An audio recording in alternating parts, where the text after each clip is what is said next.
اپنی تفسیرات اس پر کھلے گی. جو اللہ زیادہ قریب ہے وہ اللہ سے زیادہ ڈرنے والا ہوتا ہے.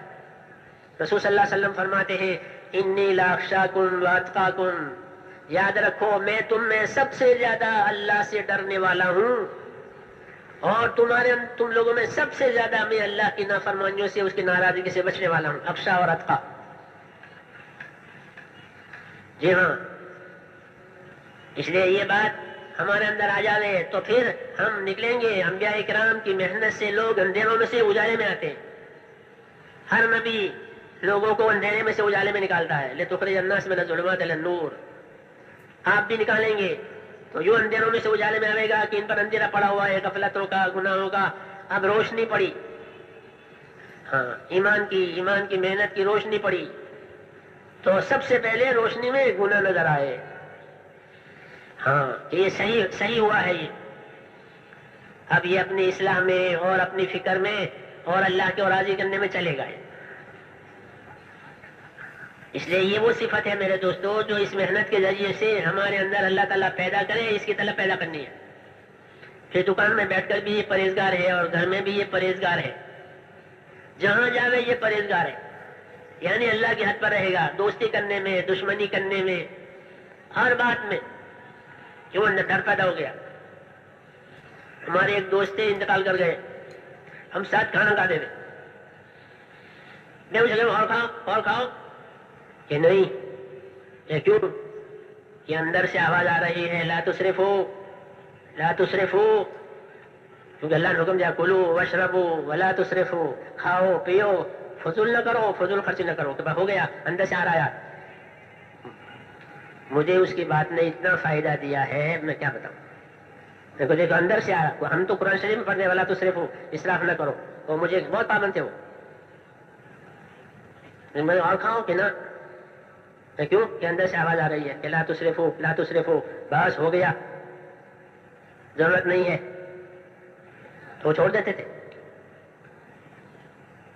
ہاں قرآن کی آیتیں اندر چلی گئی. کہاں چلی گئی؟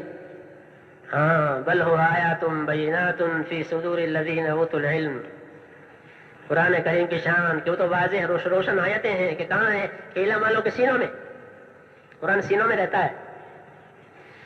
ہاں تو جس طرح سینے میں رہ کر زبان پر آئے گا، فر پڑتا ہے حافظ ماشاءاللہ، ایسے ہی وہ سینوں میں سے دوسرا اثر یہ بھی کرے گا کہ جہاں اللہ کی حد آئی تو روک دے گا، بس آگے اسراف ہے. ہاں آگے اسراف ہے، آگے ضرورت نہیں ہے. یہ ایک چیز ہے عجیب و غریب اپنے اندر پیدا کرنی ہے، کیونکہ ہمارا پاس تو دعوت ہے. تو دعوت تو ایک محنت کا نام ہے کہ اس محنت سے یہ باتیں پیدا ہو کہ جہاں جاوے آدمی سنبھلا ہوا رہے. تو یہ صفت پیدا کرے گی کاروبار میں بھی، کمانے میں بھی، کھانے میں بھی، ہر چیز میں. تو جان مال کا استعمال اس کے ذریعے سے صحیح ہو جاتا ہے کہ نہیں آگے نہیں جائے گی بات، حد ہے، بس حد توڑنے کی اجازت نہیں ہے. ہاں تو اگر کھانے بیٹھے تو لا تسرفوا یاد آوے، دشمنی کرے تو لا تعتدوا آوے کہ دیکھو حد سے نہیں بڑھنا. دشمن ہو اور دوست ہو کہ دوستی میں بھی حد سے نہیں بڑھنا. حضور صلی اللہ علیہ وسلم فرماتے تھے کہ دوستی میں بھی ٹھنڈے رہو اور دشمنی میں بھی کہ ہاں اپنی جگہ پر رہو. حبیب حبیبہ کا ہو نما وابغض بغیضہ کا ہو نما، کہ کسی سے بغض ہے کہ ذرا سنبھال کر بغض رکھنا. ہو سکتا ہے کہ بعد میں اسے دوستی کرنی پڑے، حالات بدل جاتے ہیں. اور دوستی کرنا کہ دوستی بھی کر لیکن سنبھل کر، ہو سکتا ہے بعد میں ناراضگی ہو جائے پھر پریشانی ہو جائے گی. تو یہ حدیں بتائی جاتی ہے میرے دوستو دین میں. ان حدوں پر چلنے کی استعداد آتی ہے ایک محنت کے ذریعے سے. یہ محنت ہے جو اندر استعداد پیدا کرے گی. اس لیے اس محنت کو بہت سمجھ کر کے کرنا ہے تاکہ اس کے اندر گہرائی پیدا ہو جائے. تو میں نے کہا یہ صفت پیدا ہوتی ہے ایمان میں، اور یہ ہر جگہ کام دے گی، رات کے اندھیرے میں بھی کام دے گی. کہ آدمی میں تقویٰ ہے کہ وہ اندھیرے میں بھی گناہ نہیں کر سکتا، کوئی نہ ہو تو بھی گناہ نہیں کر سکتا، کوئی ہو تو بھی گناہ نہیں کر سکتا. کیونکہ اس کو اللہ کا ڈر بچائے رکھا ہے اور وہ ہر وقت اللہ کی طرف آگے بڑھتا چلا جاتا ہے. یہ اس کی خوبیوں میں سے ہے. تو میں نے کہا یہ تو وائر ہے اور یہ موت تک اس کو چلانا ہے، کیونکہ اللہ تعالیٰ نے موت تک کی دعوت دی ہے. یا ایھا الذین آمنوا اتقوا اللہ حق تقاتہ ولا تموتن الا وانتم مسلمون. کہ ایمان والو، ڈرنا اللہ سے جیسے ڈرنے کا حق ہے، اور تمہاری موت اس حال میں آئے کہ تم ماننے والے ہو. بس مانتے مانتے مانتے مر جانا. یہاں تک کی تشکیل ہے اور یہاں تک کی ترتیب بتائی گئی ہے کہ اللہ سے ڈرنا اور ڈرنے کی وجہ سے جو ماننے کی صفت پیدا ہو، اس صفت کو سنبھالنا. ہاں، کہ کہاں تک سنبھالنا؟ کہ موت تک. کہ موت تک ہر چیز امانت ہے. پھر موت کے بعد، کہ موت کے بعد اس کا جواب ہے امانت کا. موت تک ہر چیز امانت. حیات بھی امانت ہے، اور آنکھیں بھی امانت ہے، اور کان بھی امانت ہے، اور مال بھی امانت ہے، اور بقول امام غزالی رحمۃ اللہ علیہ کی اولاد بھی امانت ہے. کہ جو اولاد ملی ہے اللہ کی طرف سے، کہ وہ بھی امانت. اسے ٹھکانے پر لگاؤ، ہاں اسے راستے پر لگاؤ تاکہ یہ ضائع نہ ہو جائے، وبال نہ بنے، ورنہ اولاد وبال بنے گی اور مال عذاب بنے گا. مال کیا بنے گا؟ کہ مال عذاب بنے گا اور اولاد وبال بنے گی. اللہم انی اعوذ بک من کل مال یکون علی عذابا ومن کل ولد یکون علی وبالا. اے اللہ، میں ہر ایسے اولاد سے پناہ مانگتا ہوں جو میرے لیے وبال بنے، ہر ایسے مال سے پناہ مانگتا ہوں جو میرے لیے عذاب بنے. تو بڑی نعمتیں ہیں، وبال بھی بن سکتی ہے، عذاب بھی بن سکتی ہے، تو ہمیں اس کے لیے یہ راستہ دیا. ہاں، کہ جس کی وجہ سے اللہ تعالیٰ دنیا اور آخرت کے کاموں کو سنبھالیں گے. تو میں نے کہا کہ ڈرنے کی بات ہے اللہ تعالیٰ سے، کہ کہاں تک؟ کہ موت تک. ڈرتے چلے جاؤ. ہاں، پھر ڈرنے والوں کے لیے راستہ کھلے گا. کہ کیا راستہ کھلے گا؟ کہ وَمَن يَتَّقِ اللَّهَ يَجْعَل لَّهُ مَخْرَجًا وَيَرْزُقْهُ مِنْ حَيْثُ لَا يَحْتَسِبُ. کہ جو اللہ تعالیٰ سے ڈرے گا اور ڈر کر کے چلے گا تو اللہ تعالیٰ اس کے لیے ہر پریشانی میں سے راستہ نکال دیں گے. ہاں، یہ بڑا انعام ہے کہ اس لیے پریشانیوں میں سے، تنگیوں میں سے، الجھنوں میں سے راستہ نکالے گے اللہ پاک اپنی قدرت سے.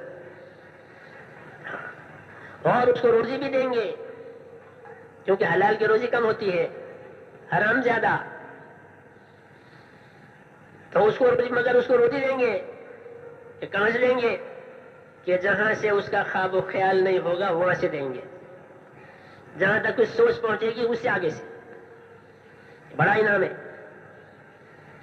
جی ہاں، تو اللہ تعالیٰ کے انعامات کو بھی سوچنا ہے اور اللہ کی طرف سے آئی ہوئی ذمہ داریوں کو بھی سوچنا ہے کہ اللہ تعالیٰ کی طرف سے آئی ہوئی ذمہ داریاں جب پوری ہوگی تو پھر آدمی اللہ تعالیٰ کے انعامات تک پہنچے گا.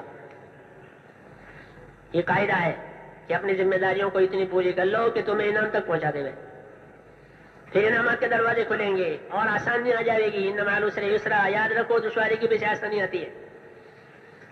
مولانا محمد یوسف صاحب رحمۃ اللہ علیہ فرماتے تھے کہ دین حق ہے اور حق کی ابتدا ناگواریوں سے ہوگی. حق کی ابتدا کہاں سے ہوگی؟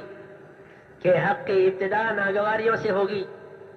ہاں، کہ حق پر چلنا ہے، حق کے لیے کام کرنا ہے، حق کے لیے تیار ہونا ہے تو ناگواریاں استقبال کرے گی.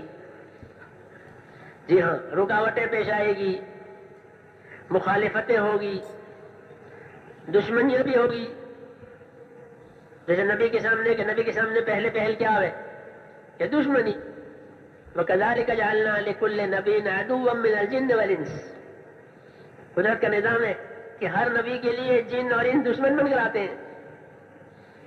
ہاں، شیطان کی دشمنی تو ہے جنوں میں سب سے پہلے آدم علیہ السلام کے ساتھ کی چل رہی ہو. وہ جن ہے، حضور صلی اللہ علیہ وسلم کے سامنے بھی آتا تھا. ہاں، اور حضور نے اس کو دور پکڑ میں لیا تھا کہ آیا تھا میرے سامنے تو میں نے اسے پکڑ لیا، لیکن پھر میں نے اس کو چھوڑ دیا. تو ہر نبی کے لیے دشمنی نظام بنایا اللہ نے. اپنا نظام بتا رہے ہیں کہ ہمارا ایک نظام ہے، تو اسی کی ترجمانی کی ہے حضرت مولانا نے کہ نبیوں کے ساتھ دشمنی. اس لیے دشمنی کا ہونا یہ کوئی انہونی بات نہیں ہے، ہو سکتی ہے بلکہ ہونے والی بات ہے. ہاں کہ حق کے ساتھ کہ حق کے لیے تو بڑے بڑے دشمن ہیں. تمام اولاد آدم کا شیطان دشمن ہے. علم عاد علیکم یا بنی آدم، کیا بنی آدم ہم نے آپ کو بتایا نہیں تھا کہ شیطان کے پیچھے نہ چلو، وہ تمہارا کھولا ہوا دشمن ہے. تمام اولاد آدم کو بتایا کہ شیطان ان کا دشمن ہے. تو دشمنیوں کا ہونا کوئی انہونی بات نہیں ہے، دشمن ہو سکتے ہیں اور ہوں گے، اللہ بتا رہے ہیں. تبلیغی جماعت کے تمام اکابرین کے بیانات کو حاصل کرنے کے لیے ہمارے فیس بک پیج تبلیغی بیانات اور یوٹیوب چینل تبلیغی بیانات آفیشیل کو سبسکرائب کریں. جزاکم اللہ. أنفسنا ومن سيئات أعمالنا من يهده الله فلا مضل له ومن يضلله فلا هادي له ونشهد أن لا إله إلا الله وحده لا شريك له ونشهد أن سيدنا محمدا عبده ورسوله صلى الله تعالى عليه وعلى آله وصحبه وبارك وسلم تسليما كثيرا كثيرا. أما بعد فأعوذ بالله من الشيطان الرجيم. بسم الله الرحمن الرحيم. إن الذين قالوا ربنا الله ثم استقاموا تتنزل عليهم الملائكة ألا تخافوا ولا تحزنوا وابشروا بالجنة التي كنتم توعدون. نحن أولياؤكم في الحياة الدنيا وفي الآخرة ولكم فيها ما تشتهي أنفسكم ولكم فيها ما تدعون نزلا من غفور رحيم. ومن أحسن قولا ممن دعا إلى الله وعمل صالحا وقال إنني من المسلمين. صدق اللہ العظیم. میرے بزرگوں اور پیارے بھائیوں، دین کی بات سننا یہ ایک عبادت ہے. اللہ نے انسانی جسم کے اعضاء جوارح بنائے ہیں تو ان کے ذمہ کام بھی ہے. کانوں کو سننا ہے، آنکھوں کو دیکھنا ہے، دل کو سوچنا ہے، دماغ کو سمجھنا ہے. تو ان کی ذمہ داریاں ہیں. اس لیے ان ذمہ داریوں کو جب پورا کیا جائے گا اللہ کے حکم کے مطابق تو وہ پورا ہونا عبادت ہے. اس لیے کانوں کا سننا یہ کان کی عبادت، زبان سے بولنا زبان کی عبادت، اور اسی طریقے سے جو ذمہ داریاں دی گئی ہیں ان اعضاء کو، ہاں اس ذمہ داری کے حساب سے اس پر رہنا اور اس کے خلاف سے بچنا یہ ایک عبادت بنے گی. اس لیے کانوں سے سننا عبادت ہے. ہاں بلکہ یہ پہلی عبادت ہے کیونکہ آدمی پہلے سنے گا پھر مانے گا. اس لیے فرمایا اس میں سنو. اور حق جو ہوتا ہے وہ تو دلوں میں سنانے کے راستے سے ہی جاتا ہے کیونکہ حق دکھایا نہیں جاتا. حق ہوتا ہے وہ حقائق ہوتے ہیں، وہ تو جو حقائق ہوتے ہیں وہ بھی نظر نہیں آتے بلکہ اس کو سمجھنا پڑتا ہے، اس پر یقین کرنا پڑتا ہے.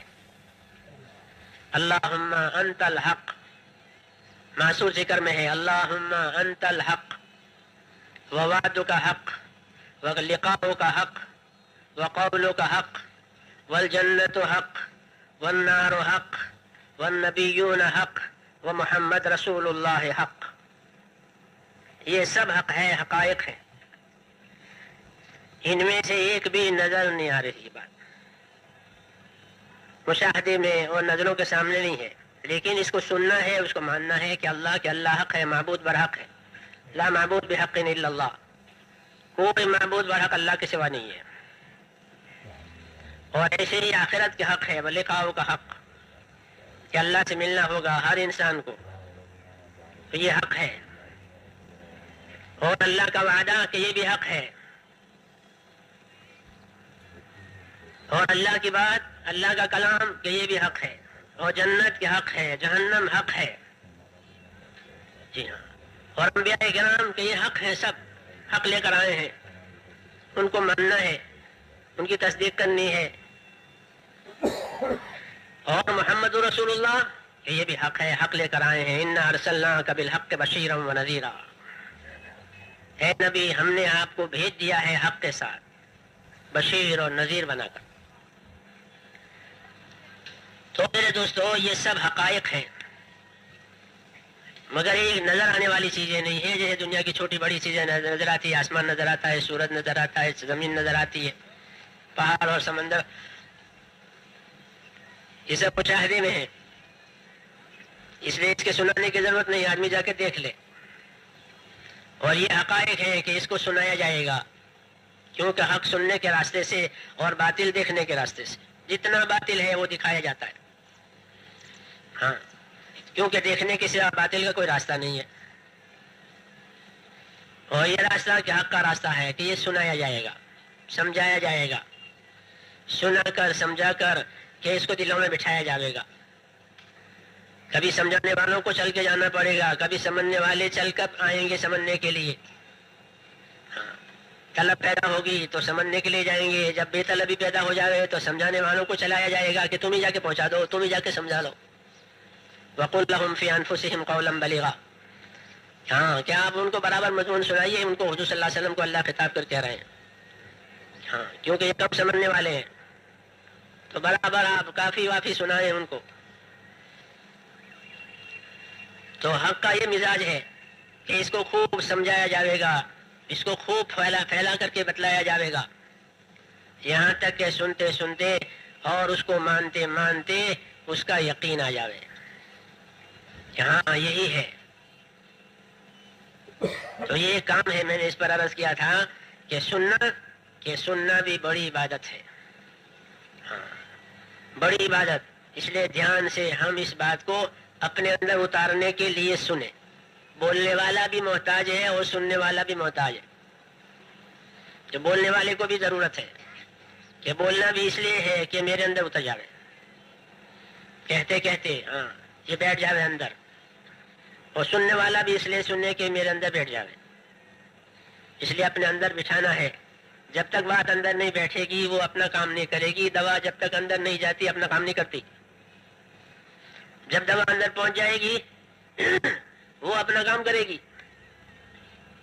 کہ دوا پیٹ میں گئی ہے اور درد گھٹنوں میں تھا تو دوا کا اثر کہیں نہیں جائے گا سوائے گھٹنوں کے, کیونکہ یہ اندر کا کام ہے. ہر کجا دردیس دوا انجا روت, ہر کجا رنجش شفا انجا روت. جہاں درد ہوگا دوا وہاں جائے گی, جہاں مرض ہوگا شفا وہاں جائے گی. یہ اندر قدرت کا نظام ہے. ایسے ہی میرے دوستوں جس طرح طبیعت کا نظام ہے ایسے ہی معنویت کا بھی یہی نظام ہے کہ بات اندر جائے گی. جب بات اندر جائے گی تو جہاں روگ ہے وہاں جا کر اس کا اثر ہوگا کہ ہاں یہ ہے مرض, یہ ہے کمی, اس کمی کو یہ دور کرے گی. جی ہاں, اندر ایسی تاثیر اللہ نے رکھی ہیں طبیعت کے لیے بھی اور معنویت اور دین کے لیے بھی. جب بات دل میں جائے گی کہ اب جا کے اثر کرے گی وہ کہ کہاں کہاں بیماری ہے, کہاں کہاں گناہ ہے. ہاں, تو آدمی کو اپنے گناہ یاد آتے ہیں. جب اس پر حق اندر جا کر روشن ہوتا ہے تو آدمی کو اپنے گناہ نظر آتے ہیں, نہیں تو اپنا کمال نظر آتا ہے اندھیرے میں, تو وہ اندھیرے میں ہے. اور جس کے اندر روشنی ہوتی ہے اس کو اپنے گناہ نظر آتے ہیں کہ میں نے تو یہ بھی کیا ہے, میں نے تو یہ بھی کیا ہے, میں نے تو یہ بھی کیا ہے, تو میرا کیا ہوگا.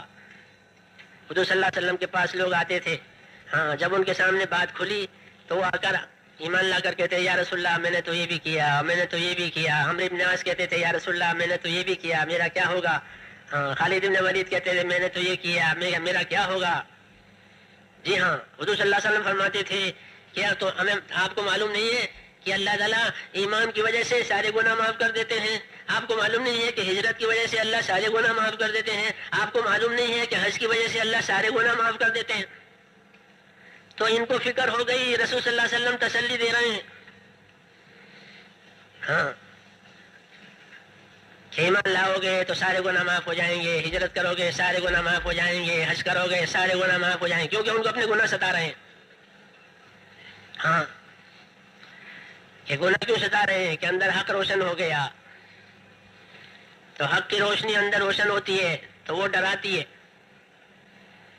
جی ہاں, اور یہی اصل ہے کہ ڈر لگ جاوے, ڈر پیدا ہو جاوے. ایمان کا ایک شعبہ ڈر کا بھی ہے جب ایمان تیار ہوتا ہے جیسے بجلی کے دو وائر ہوتے ہیں ٹھنڈا ایسے ایمان کے دو وائر، ایمان کے دو وائر، ایک یقین ایک تقوی تیار ہوتا ہے اندر، ہاں کہ ایک یقین بنتا ہے، ایک تقوی پیدا کرتا ہے، ایمان کی وجہ سے اندر یقین بنتا ہے، ایمان کی وجہ سے اندر تقوی پیدا ہوتا ہے، تو تقوی ڈر ہے، ایسا ڈر جو بچاوے، ہاں خالی ڈرنا نہیں ہے جو مجنون بناوے، زیادہ ڈر ہو جائے آدمی پاگل ہو جائے، ہوش کھو دے رہے کہ وہ ڈر نہیں، جو بلکہ وہ ڈر مراد ہے جو آدمی کو حد پر رکھے، اسے تقوی کہتے ہیں۔ ہاں تو جب ایمان سنایا جائے گا، ایمان پھیلایا جائے گا، ایمان کی محنت چلے گی نا، تو یہ محنت اپنے اندر دو اثر پیدا کرتی ہے۔ ایک اثر پیدا ہوگا تقوی کا کہ آدمی اللہ اور اپنے درمیان میں ایک ڈر محسوس کرے گا کہ میرا اللہ، مجھے کیا ہوگا، میرا کیا ہوگا، میرا کیا ہوگا، ہاں کہ یہ اصل بات آ گئی۔ حضور صلی اللہ علیہ وسلم نے فرمایا کہ تقوی کہ وہ تو دل میں ہوتا ہے، التقوی ہا ہونا واشار الی صدرہ، کہ تقوی کہاں ہوتا ہے، تو آپ نے اپنے سینے کی طرف اشارہ فرمایا کہ وہ تو یہاں ہوتا ہے۔ وہ دعویٰ کرنے کا نام نہیں ہوتا کہ کوئی دعویٰ کرے کہ میں پرہیزگار ہوں، متقی ہوں، یہ کچھ نہیں، کچھ کہہ نہیں سکتے، ہو سکتا ہے کھری بات ہو سکتا ہے کھوٹی بھی ہو، لیکن اس کا اصلی ٹھکانہ، یہ اصلی ٹھکانہ اس کا جو ہے وہ تو دل ہوتا ہے، وہ اندر اتری ہوئی بات ہے۔ تو ایمان جب پھیلایا جائے گا میرے دوستو، حق پھیلایا جائے گا تو کیا اثرات پڑیں گے، کہ یہ اثرات پڑیں گے اندر کہ اندر تقوی پیدا ہوگا۔ ہاں یہ پہلی چیز ہے، کلمہ توحید ایمان کا بھی کلمہ ہے اور کلمہ توحید تقوی کا بھی کلمہ ہے۔ توحید کا کلمہ، ایمان یقین کا کلمہ، توحید کا کلمہ کہ تقوی کا کلمہ، ہاں یہ تقوی پیدا کراوے گا یہ اندر۔ کلمے کی محنت کی تاثیر ہے یہ کہ جب کلمہ لے کے پھرنا ہوگا اور کلمے کے تقاضوں پر عمل کرنا ہوگا اور کلمے کی ممنوعات سے بچنا ہوگا، تو یہ چیز اندر پیدا ہوتی چلی جائے گی کہ اندر اللہ تعالیٰ کا ڈر پیدا ہو، ایسا ڈر پیدا ہو جو آدمی کو اللہ کی حد پر قائم رکھے، اللہ کی حد توڑنے سے اس کو بچاوے۔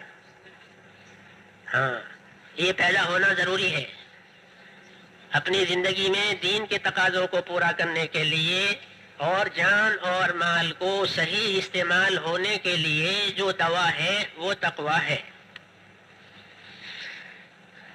یہ اللہ سے مانگا جاوے، جی ہاں اللہ سے مانگا جاوے، اتنا ایمان بڑھے گا کہ یہ بھی بڑھے گا اپنے ساتھ ساتھ، پاور بجلی کا ایسے بڑھے گا۔ یہ حضرت ابوبکر صدیق کی صفت بتائی، اتقا، امت کا سب سے بڑا مسلمان، ہاں بڑی بڑی ذمہ داریوں کو سنبھالا، وہ کون ہے کہ ابوبکر ہے۔ حضور صلی اللہ علیہ وسلم کی نماز کو آپ نے سنبھالا، آپ کی حیات میں لوگوں کو نماز پڑھائی آپ کی جگہ پر، اتنا بڑا ذمہ دار، ہاں ان کی صفت اللہ تعالیٰ نے بتائی، اتقا، سب سے بڑا پرہیزگار، وَسَيُجَنَّبُهَا الْأَتْقَى يُؤْتِي مَالَهُ يَتَزَكَّى، کہ وہ بڑا پرہیزگار جہنم سے بچا لیا جائے گا جو اپنا مال دے رہا ہے۔ تو بڑا پرہیزگار کہ کون کہ ابوبکر، قربانی بھی بڑی، ایمان بھی بڑا، یقین بھی بڑا، صحبت بھی بڑی، اور ان کی محنت بھی بڑی، تو اللہ نے ان کی خاص صفت بتائی ہے کہ وہ سب سے بڑا پرہیزگار ہے۔ وَسَيُجَنَّبُهَا الْأَتْقَى، سب سے بڑا پرہیزگار، اس کو دوزخ سے بچایا جائے گا۔ تو میں نے کہا جو محنت میرے دوستوں اور جو کام ہمارے ذمے ہے ہم اس کو اچھی طرح سمجھیں، یہ رواجی چیز نہیں ہے کہ بھائی ایک رواج ہے اسے کر لو، کہ نہیں، بلکہ یہ تو اپنے اندر میں ایک چیز پیدا کرنی ہے، جس طرح صحت اور تندرستی، کیا تندرستی پیدا کرنی ہے، تندرستی کی حفاظت کرنی ہے، کہ کوئی رواجی بات نہیں ہے، تندرستی کے جتنے اصول ہیں اس کے پابند رہو، اور تندرستی کے لیے جو دوائیں مفید ہو وہ کھاؤ، جو غذائیں نقصان دیتی ہو اس سے بچو، تاکہ تندرستی قائم رہے۔ کیوں کہ ایک تندرستی ہزار نعمت، اردو والے کہتے ہیں مسل میں کہ ایک تندرستی ہزار نعمت، تو جب ایک تندرستی ہزار نعمت ہے میرے دوستو کہ ساری نعمتیں اسی کے ذریعے سے استعمال ہوگی، ایسے ہی ایمان کی نعمت، ہدایت کی نعمت، کہ ایمان اور ہدایت کی نعمت یہ تو ہزار نہیں کروڑوں نعمتوں سے بھی آگے ہے۔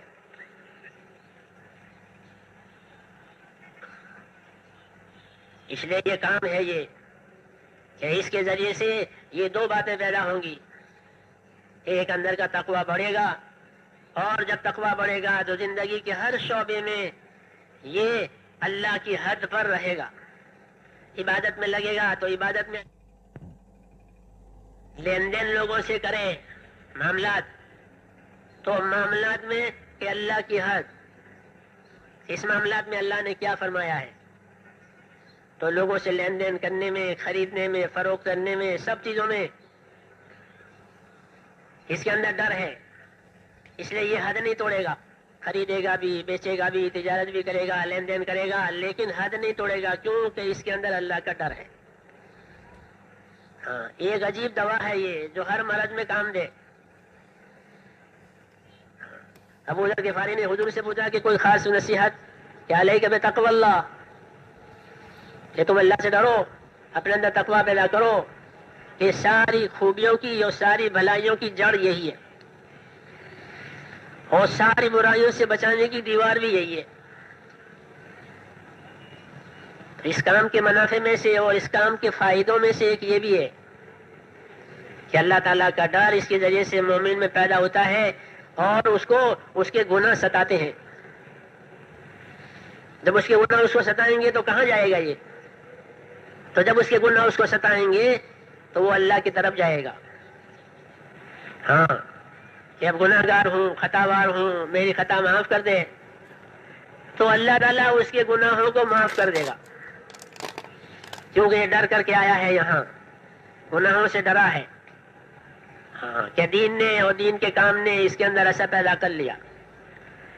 ہاں، اور یہ ڈر کر کے اللہ کی طرف آئے گا، اور آتا ہی چلا جائے گا. جتنا قریب ہوگا اتنی اپنی تقصیرات کھلے گی، جتنا قریب ہوگا اپنی تقصیرات اس پر کھلے گی. جو اللہ زیادہ قریب ہے وہ اللہ زیادہ ڈرنے والا ہوتا ہے. رسول صلی اللہ علیہ وسلم فرماتے ہیں انی لاخشاکم واتقاکم، یاد رکھو میں تم میں سب سے زیادہ اللہ سے ڈرنے والا ہوں، اور تم لوگوں میں سب سے زیادہ میں اللہ کی نافرمانیوں سے، اس کی ناراضگی سے بچنے والا ہوں. اخشا اور اتقا. جی ہاں، اس لیے یہ بات ہمارے اندر آ جائے تو پھر ہم نکلیں گے. انبیاء کرام کی محنت سے لوگ اندھیروں میں سے اجالے میں آتے ہیں. ہر نبی لوگوں کو اندھیرے میں سے اجالے میں نکالتا ہے. لتخرج الناس من الظلمات الى النور. آپ بھی نکالیں گے تو جو اندھیروں میں سے اجالے میں آئے گا کہ ان پر اندھیرا پڑا ہوا ہے غفلتوں کا، گناہوں کا، اب روشنی پڑی. ہاں، ایمان کی محنت کی روشنی پڑی، تو سب سے پہلے روشنی میں گناہ نظر آئے. ہاں، کہ یہ صحیح ہوا ہے. یہ اب یہ اپنی اصلاح میں اور اپنی فکر میں اور اللہ کے راضی کرنے میں چلے گا. اس لیے یہ وہ صفت ہے میرے دوستو جو اس محنت کے ذریعے سے ہمارے اندر اللہ تعالیٰ پیدا کرے، اس کی طلب پیدا کرنی ہے. پھر دکان میں بیٹھ کر بھی یہ پرہیزگار ہے، اور گھر میں بھی یہ پرہیزگار ہے، جہاں جاوے یہ پرہیزگار ہے. یعنی اللہ کی حد پر رہے گا، دوستی کرنے میں، دشمنی کرنے میں، ہر بات میں. کیوں؟ ڈر پیدا ہو گیا. ہمارے ایک دوست تھے، انتقال کر گئے، ہم ساتھ کھانا کھاتے تھے. میں پوچھا اور کھاؤ کہ نہیں. یہ کیوں؟ کہ اندر سے آواز آ رہی ہے لا تسرفو لا تسرفو، کیونکہ اللہ نے حکم دیا کلو واشربو ولا تسرفو، کھاؤ پیو، فضول نہ کرو، فضول خرچ نہ کرو. کہ ہو گیا، اندر سے آ رہا ہے. مجھے اس کی بات نے اتنا فائدہ دیا ہے، میں کیا بتاؤں. دیکھو اندر سے آ رہا. ہم تو قرآن شریف میں پڑھنے والا تو صرف اسراف نہ کرو، وہ مجھے بہت پابند تھے. وہ میں اور کھاؤں کہ نہ، کیوں؟ کہ اندر سے آواز آ رہی ہے کہ لا تسرفو لا تسرفو. بس ہو گیا، ضرورت نہیں ہے، تو چھوڑ دیتے تھے. ہاں، قرآن کی آیتیں اندر چلی گئی. کہاں چلی گئی؟ ہاں، بل ہو آیات بینات فی صدور الذین اوتوا العلم. قرآن کریم کی شان کیوں تو واضح روشن آیتیں ہیں کہ کہاں ہے؟ کہ علم والوں کے سینوں میں. قرآن سینوں میں رہتا ہے. ہاں، تو جس طرح سینے میں رہ کر زبان پر آئے گا اور فر فر فر پڑتا ہے حافظ ماشاءاللہ، ایسے ہی وہ سینوں میں سے دوسرا اثر یہ بھی کرے گا کہ جہاں اللہ کی حد آئی تو روک دے گا، بس آگے اسراف ہے، آگے اسراف ہے، آگے ضرورت نہیں ہے. ایک چیز ہے عجیب و غریب اپنے اندر پیدا کرنی ہے، کیونکہ ہمارا پاس تو دعوت ہے. تو دعوت تو ایک محنت کا نام ہے کہ اس محنت سے یہ باتیں پیدا ہو کہ جہاں جاوے آدمی سنبھلا ہوا رہے. تو یہ صفت پیدا کرے گی کاروبار میں بھی، کمانے میں بھی، کھانے میں بھی، ہر چیز میں. تو جان مال کا استعمال اس کے ذریعے سے صحیح ہو جاتا ہے کہ نہیں آگے نہیں جائے گی بات، حد ہے بس، حد توڑنے کی اجازت نہیں ہے. ہاں تو اگر کھانے بیٹھے تو لا تصرفو یاد آوے، دشمنی کرے تو کہ دشمنی کرے تو لا تعتدو آوے کہ دیکھو حد سے نہیں بڑھنا. دشمن ہو اور دوست ہو کہ دوستی میں بھی حد سے نہیں بڑھنا. حضور صلی اللہ علیہ وسلم فرماتے تھے کہ دوستی میں بھی ٹھنڈے رہو اور دشمنی میں بھی کہ ہاں اپنی جگہ پر رہو. حبیب حبیبہ کا ہو نما و بغیض بغیضہ کا ہو نما، کہ کسی سے بغض ہے کہ ذرا سنبھال کر بغض رکھنا، ہو سکتا ہے کہ بعد میں اسے دوستی کرنی پڑے، حالات بدل جاتے ہیں. اور دوستی کرنا کہ دوستی بھی کہا لیکن سنبھل کر، ہو سکتا ہے بعد میں ناراضگی ہو جائے، پھر پریشانی ہو جائے گی. تو یہ حدیں بتائی جاتی ہے میرے دوستو دین میں. ان حدوں پر چلنے کی استعداد آتی ہے ایک محنت کے ذریعے سے. یہ محنت ہے جو اندر استعداد پیدا کرے گی. اس لیے اس محنت کو بہت سمجھ کر کے کرنا ہے تاکہ اس سے اندر گہرائی پیدا ہو جائے. تو میں نے کہا یہ صفت پیدا ہوتی ہے ایمان میں، اور یہ ہر جگہ کام دے گی، رات کے اندھیرے میں بھی کام دے گی. کہ آدمی میں تقویٰ ہے کہ وہ اندھیرے میں بھی گناہ نہیں کر سکتا، کوئی نہ ہو تو بھی گناہ نہیں کر سکتا، کوئی ہو تو بھی گناہ نہیں کر سکتا، کیونکہ اس کو اللہ کا ڈر بچائے رکھا ہے اور وہ ہر وقت اللہ کی طرف آگے بڑھتا چلا جاتا ہے. یہ اس کی خوبیوں میں سے ہے. تو میں نے کہا یہ دو وائر ہیں اور یہ موت تک اس کو چلانا ہے، کیونکہ اللہ تعالیٰ نے موت تک کی دعوت دی ہے. یا ایھا الذین آمنوا اتقوا اللہ حق تقاتہ ولا تموتن الا وانتم مسلمون. کہ ایمان والو ڈرنا اللہ سے جیسا ڈرنے کا حق ہے، اور تمہاری موت اس حال میں آوے کہ تم ماننے والے ہو، بس مانتے مانتے مانتے مر جانا. یہاں تک کی تشکیل ہے اور یہاں تک کی ترتیب بتائی گئی ہے کہ اللہ سے ڈرنا اور ڈرنے کی وجہ سے جو ماننے کی صفت پیدا ہو، اس صفت کو سنبھالنا.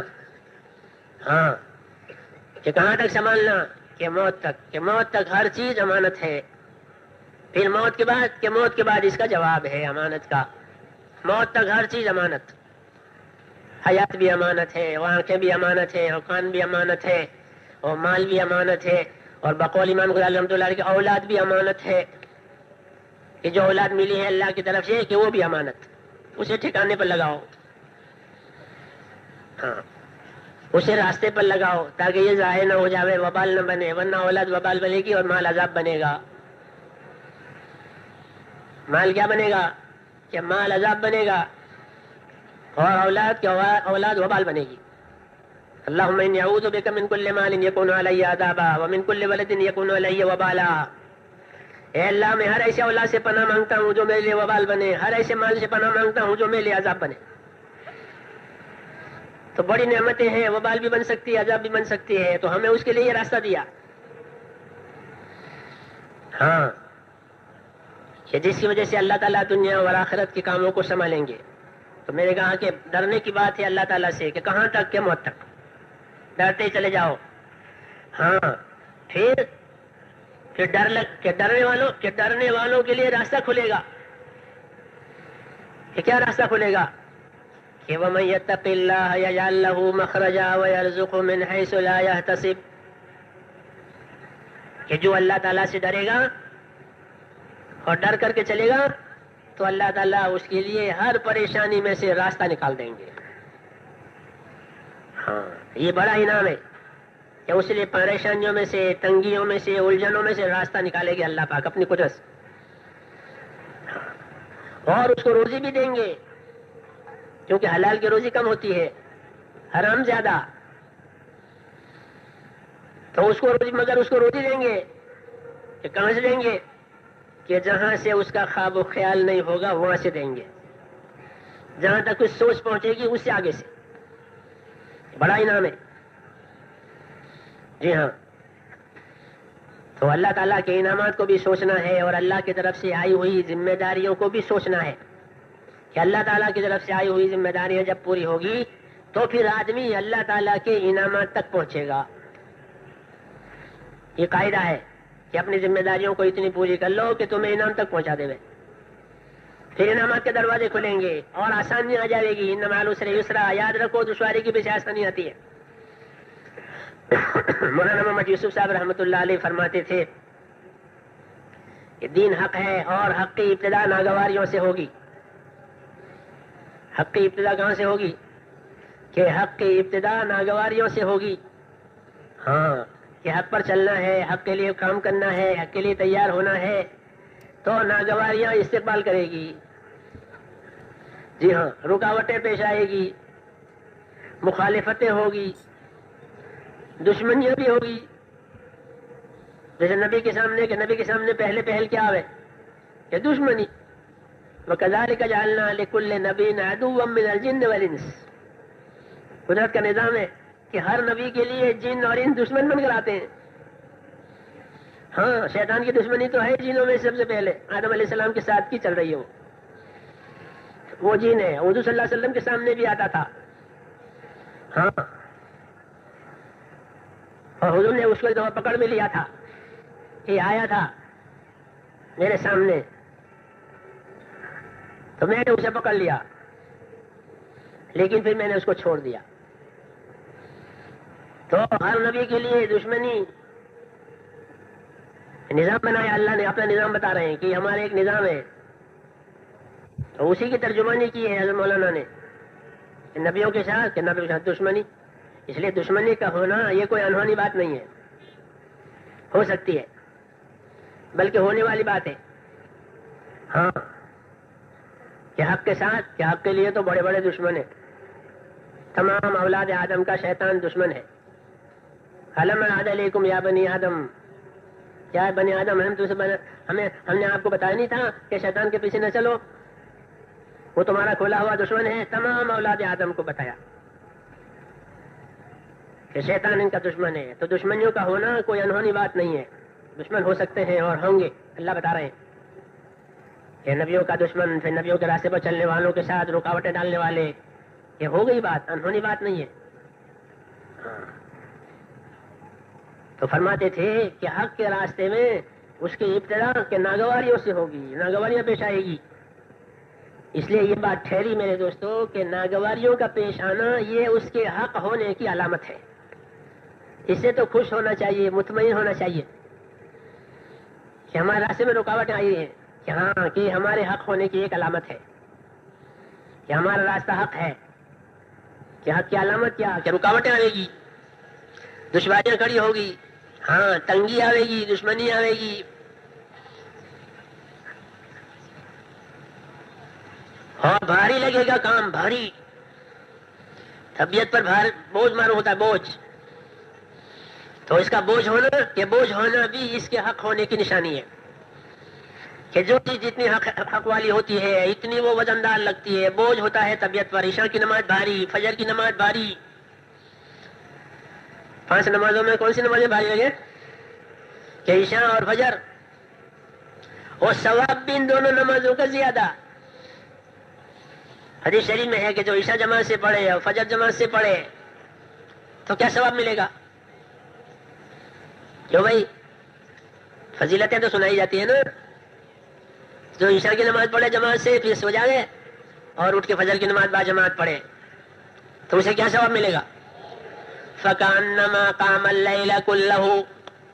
رسول صلی اللہ علیہ وسلم فرماتے ہیں فَكَأَنَّمَا قَامَ اللَّيْلَ كُلَّهُ، گویا کہ وہ ساری رات اللہ کے سامنے عبادت میں کھڑا رہا، ایسے ثواب ملے گا. ہاں بھاری ہو رہی ہے. صحابہ کے مواعظ میں لکھا ہوا ہے کہ حق بھاری بھی ہوتا ہے اور کڑوا بھی ہوتا ہے. حق کیسا لگے؟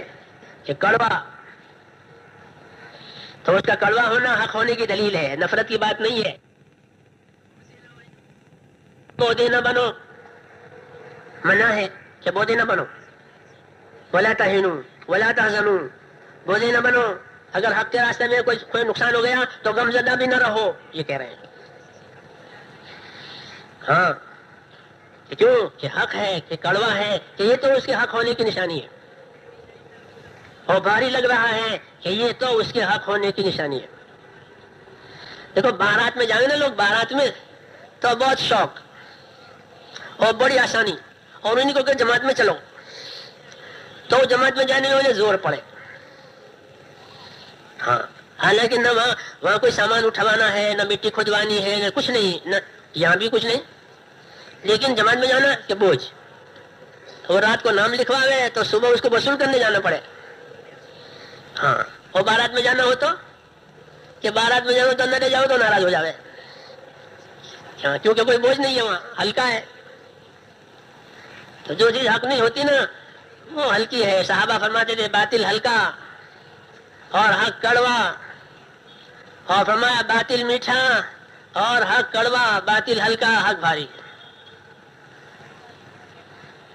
تو اگر یہ کیفیت ہمیں اپنے اندر میرے دوستوں محسوس ہو دین کے کام میں، تو اس پر اللہ کا شکر کرے کہ اللہ نے ہم کو حق میں رکھا ہے. کس میں رکھا؟ کہ حق میں، کیونکہ بھاری لگ رہا ہے، کڑوا لگ رہا ہے، کہ ہاں اس کا بھاری ہونا اور اس کا کڑوا ہونا کہ یہ اندر کی خرابیوں کو دور کرے گا. جیسے کڑوی دوا اندر کا بخار نکالتی ہے، جگر کی گرمی دور کرتی ہے، ہاں ایسے ہی یہ ہے کہ ذمہ داریوں کے سنبھالنے کی وجہ سے یہ باتیں پیدا ہوتی ہے، بھاری لگ رہا. ہاں عبد الرحمن ابن عوف رضی اللہ تعالیٰ عنہ مشہور صحابی ہیں، عشرائے مبشرہ میں سے ہیں، یعنی ان 10 بزرگوں میں سے ہیں کہ جن کو رسول صلی اللہ علیہ وسلم نے دنیا میں جنتی ہونے کی بشارت دی ہے. یہ لوگ جنتی ہیں 10، ان میں عبد الرحمن ابن عوف ہیں، اور بہت مالدار آدمی ہیں. خیر وہ تو ان کے مناقب میں ہے.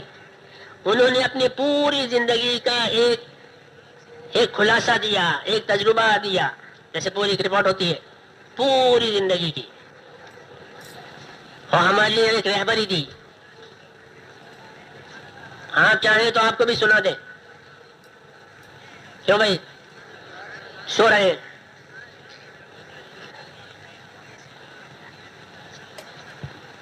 ہاں کوئی بات طلب پیدا کر کے دی جائے تو وہ اندر جا کے ٹھکانہ پکڑے، اور یوں سوتے سوتے سنے تو وہ کھوتے کھوتے سنے.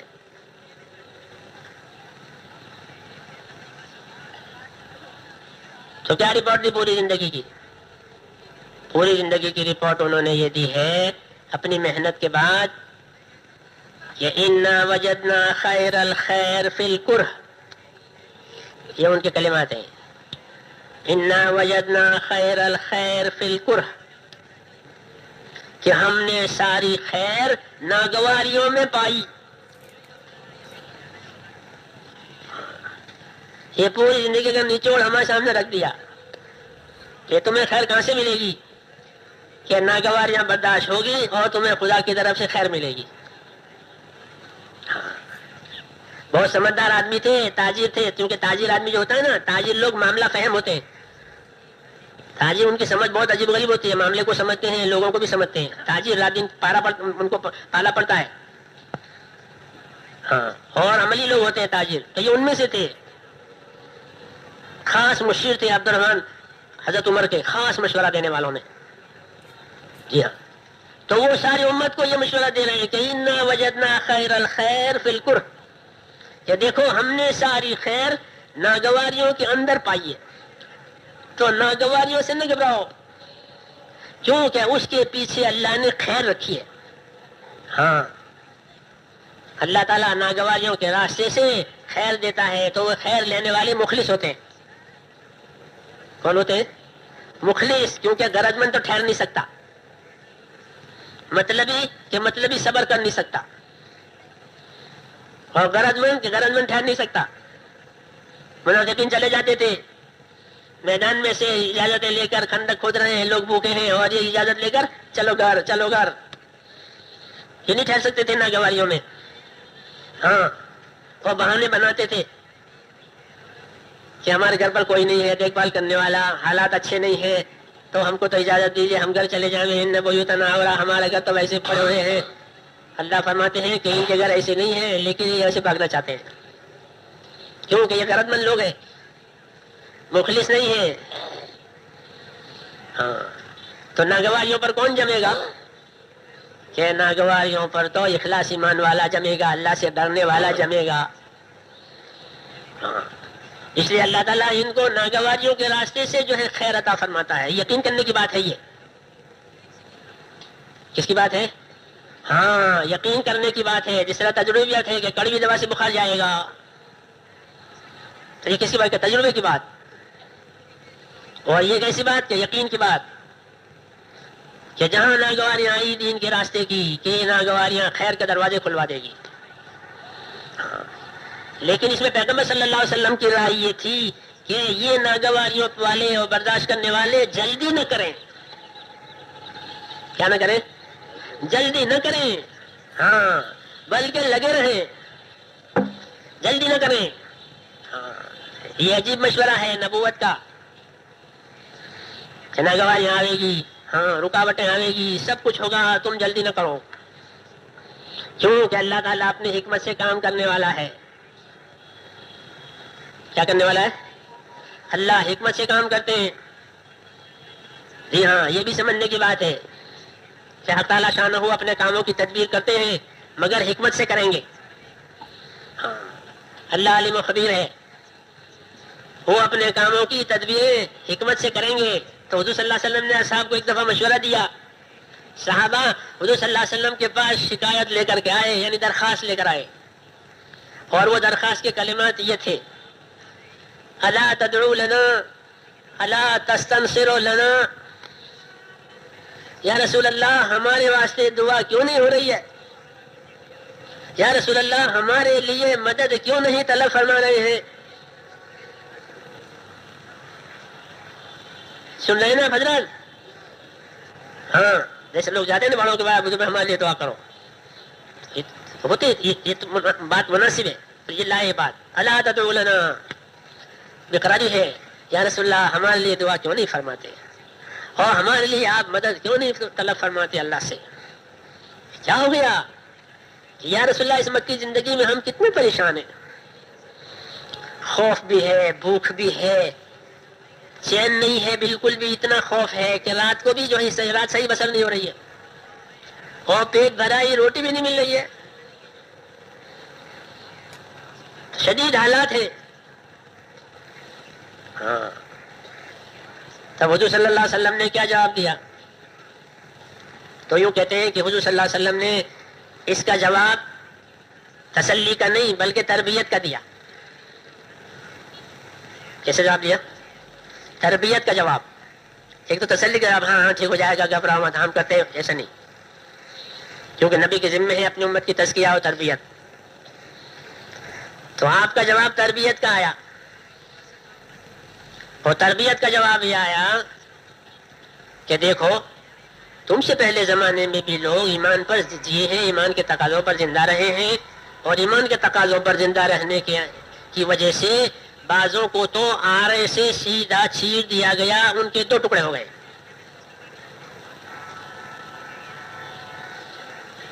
اور بعضوں کو لوہے کی کنگھیوں سے ان کی کھالوں کو ادھیڑ دیا گیا.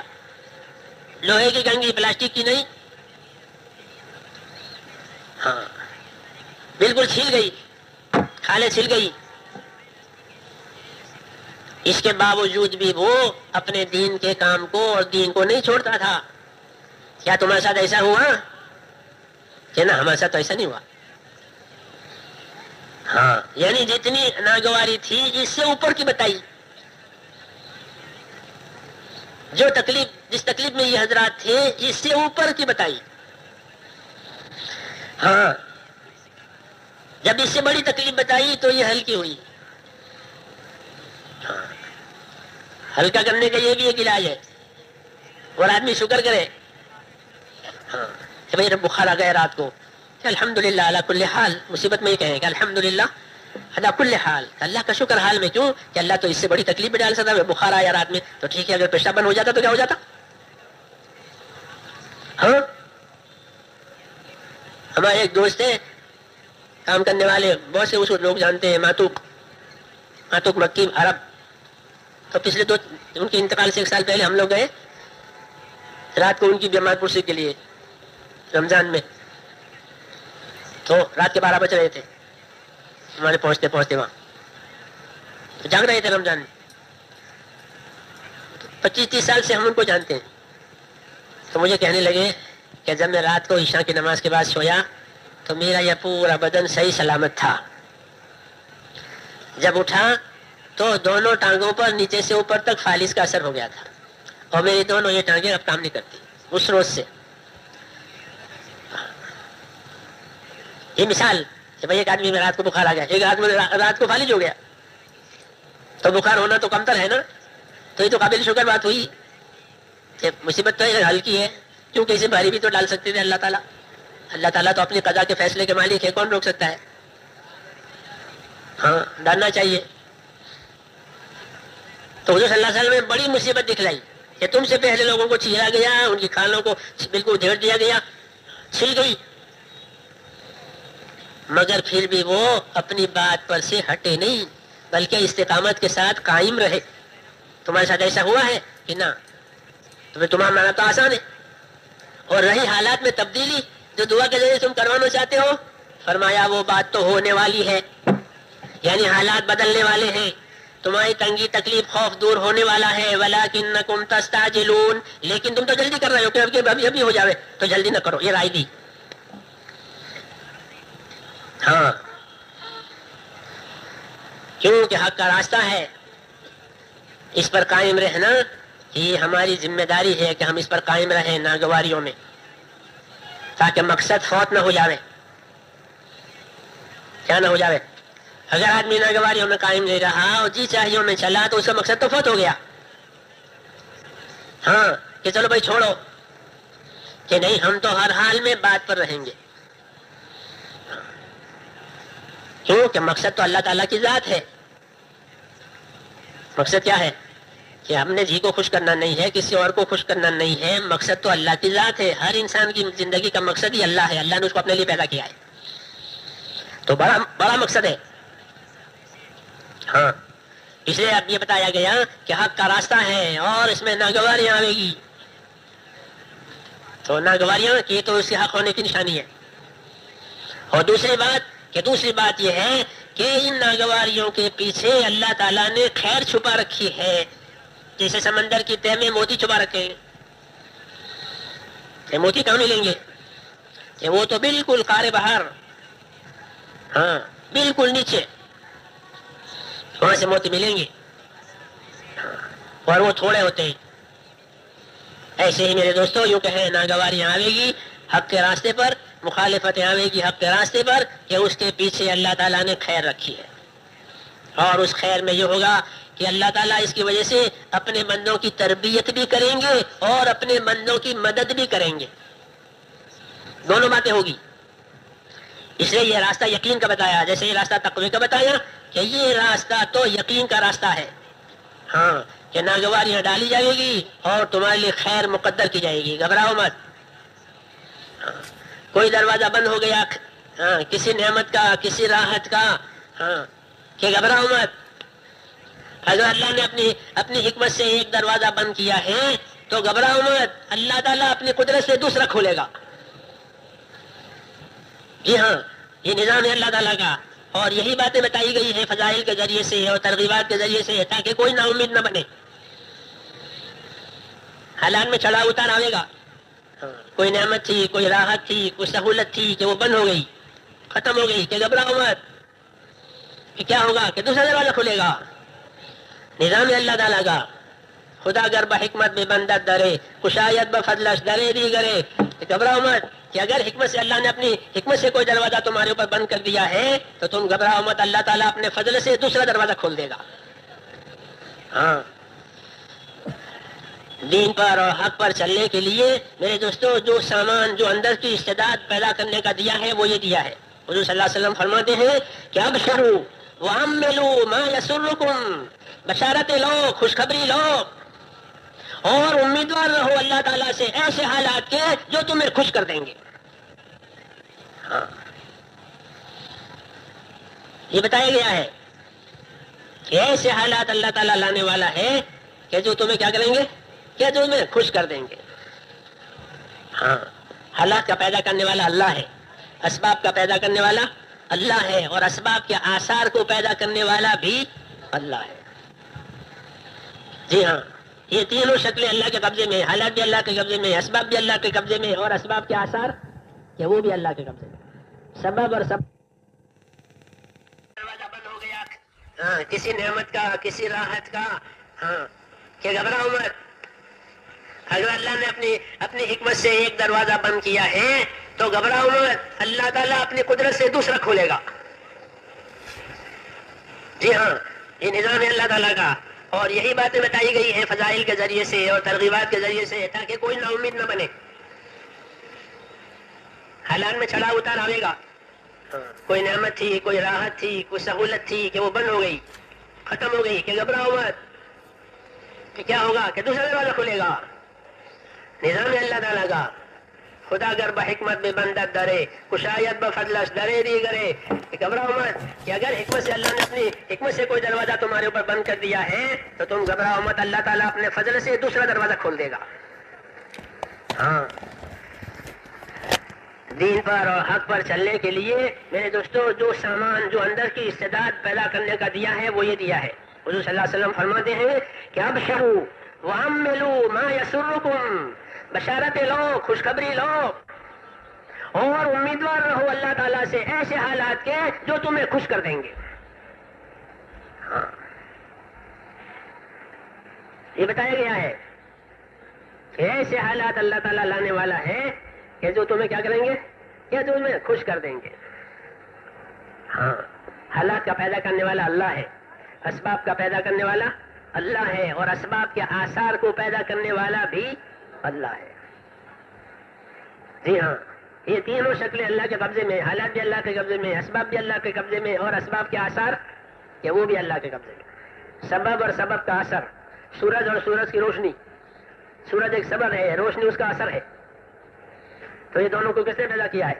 ہاں، اللہ کا اپنا فرمان ہے، هو الذی جعل الشمس ضیاء، اللہ وہ ذات ہے جس نے چاند کو اور جس نے سورج کو کہ روشنی والا بنایا، تو سورج بھی اللہ کا بنایا ہوا اور اس کی روشنی بھی اللہ کی بنائی ہوئی۔ ایسے ہر سبب اور ہر سبب کا ہر اثر،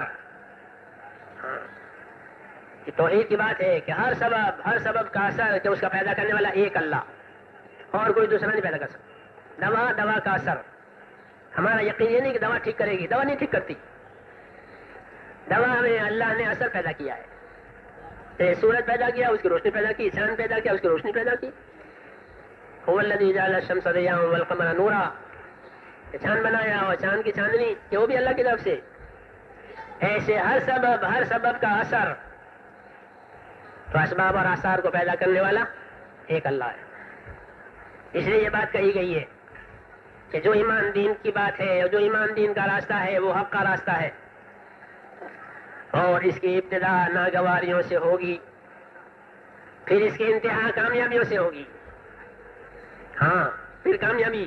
تو صحابہ سے حضور نے فرمایا جو حالات تم چاہتے ہو وہ آنے والے ہیں، تمہاری بھوک دور ہو جائے گی، ابھی تو بھوکے ہو، روٹی نہیں مل رہی، فرمایا تمہاری بھوک دور ہو جائے گی، اور ایسی دور ہوگی اور اتنی فراوانی آئے گی نعمتوں کی، کھانے کی، پینے کی، کہ یرفع کاسن ویودع کاسن، ایک پلیٹ خالی ہو گئی کہ اس کو اٹھا لاؤ، یہ بھری ہوئی لے لو اور کھاؤ۔ ہاں، یہ دور آئے گا اور خوف دور ہو جائے گا، ہاں، اور ایمان اور امن پھیل جائے گا۔ یہ بتایا، اور یہی بات ہے۔ اس لیے میرے دوستو، دین کا یہ راستہ حق کا راستہ ہے، اس کا یہ پہلو ایک کہ اللہ سے ڈر ڈر کر کے اس پر چلنا ہے۔ ہمارے اندر اس راستے پر چلنے کی وجہ سے ڈر پیدا ہو تو سمجھو کہ ہاں دوا اثر کر رہی ہے۔ کیا اثر کر رہی ہے؟ جیسے دوا اثر کرے نا تو بھوک لگے آدمی کو، دوا اثر کرے تو نیند آئے، دوا اثر کرے تو کھانا ہضم ہو، ہاں، کہ بھوک لگ رہی ہے کہ ہاں، کہ نیند آ رہی ہے کہ ہاں۔ یہ پوچھتا ہے طبیب، کیونکہ یہ اس کے اثرات میں سے ہیں۔ ایسے ہی یوں کہیں ایک محنت دی ہے، اگر یہ محنت اندر اثر کر رہی ہے کہ اس کی کیا علامت ہے؟ کہ ڈر لگے۔ کیا لگے؟ ہاں، کہ کس کا ڈر لگے؟ کہ اللہ کا، اور کس کا ڈر لگے؟ کہ آخرت کا۔ جی ہاں، اگر یہ اندر پیدا ہو رہا ہے تو سمجھو کہ ہاں دوا برابر اپنا کام کر رہی ہے، اس کو لیتے رہو، اس کو پیور پیتے رہو، اس میں آگے بڑھتے رہو. ہاں صحیح اثر ہو رہا ہے کہ آخرت کی فکر ہو گئی ہے. انما ہممنا الاخرہ. صحابہ فرماتے تھے ملکوں میں گئے، اپنا تعارف کرایا کہ ہم کو تو اللہ نے اسی کام کے لیے بھیجا ہے، اور اس کام کے ذریعے سے ہم تم کو بھی دنیا کی تنگیوں میں سے نکالیں گے، ہاں، اور دنیا کی وسعتوں میں لائیں گے. ہمیں اس کام کے لیے اللہ نے بھیجا ہے، اور ہم اپنی دنیا بنانے کی فکر میں یہاں نہیں آئے ہیں کہ چلو مالدار ملکوں میں جانے تو ہماری روزی روزگار اور معاش کا مسئلہ آسان ہو جائے. کہ بالکل نہیں. فرمایا جاتے تھے صحابہ لوگوں سے اور وہاں کے ذمہ داروں سے کہ انما ہممنا الاخرہ، کہ ہماری ہمتیں، ہماری فکریں تو آخرت کی فکریں ہیں، ہم تو اپنی آخرت بنانے کے لیے کر رہے ہیں.